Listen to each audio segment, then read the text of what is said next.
Hare Krishna. Now we will be reading text 26 to 28. Text 26. Tatra pashyat sthitan partha pitrun atha pitamahan acharyan matulan bhratrun putran pautran sakhims tatha swasuran suhridayas-chaiva senayor ubhayor api. Translation. There, Arjun could see within the midst of the armies of both parties his fathers, grandfathers, teachers, maternal uncles, brothers, sons, grandsons, friends, and also his fathers-in-law and well-wishers. Purport. On the battlefield, Arjun could see all kinds of relatives. He could see persons like Bhurishwara, who were his father's contemporaries, grandfathers Bhishma and Somadatta, teachers like Dronacharya and Kripacharya, maternal uncles like Shalya and Shakuni, brothers like Duryodhan, sons like Lakshman, friends like Ashwathama, well-wishers like Kritavarma, etc. He could also see the armies which contained many of his friends. Text 27. तान् समीक्ष्य स कौन्तेय सर्वान् बन्धून् अवस्थितान् कृपया पर्याविष्टो विषिदन् idam abravit. Translation. When the son of Kunti, Arjun, saw all these different grades of friends and relatives, he became overwhelmed with compassion and spoke thus. Text 28.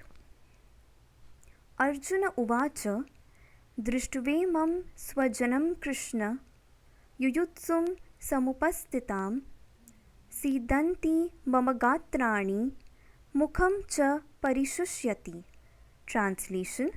My dear Krishna, seeing my friends and relatives present before me in such a fighting spirit, I feel the limbs of my body quivering and my mouth drying up. Purport. Any man who has genuine devotion to the Lord has all the good qualities which are found in godly persons or in the demigods, whereas the non-devotee, however advanced he may be in material qualifications by education and culture, lacks in godly qualities. As such, Arjuna, just after seeing his kinsmen, friends and relatives on the battlefield, was at once overwhelmed by compassion for them who had so decided to fight amongst themselves. As far as his soldiers were concerned, he was sympathetic from the beginning, but he felt compassion even for the soldiers of the opposite party, foreseeing their imminent death. And while he was so thinking, the limbs of his body began to quiver, and his mouth became dry. He was more or less astonished to see their fighting spirit. Practically, the whole community, all blood relatives of Arjun, had come to fight with him. This overwhelmed a kind devotee like Arjun. Although it is not mentioned here, still one can easily imagine that not only were Arjun's bodily limbs quivering and his mouth drying up, but he was also crying out of compassion. Such symptoms in Arjun were not due to weakness but due to his soft-heartedness, a characteristic of a pure devotee of the Lord. It is said, therefore, one who has unflinching devotion for the personality of Godhead has all the good qualities of the demigods, but one who is not a devotee of the Lord has only material qualifications that are of little value.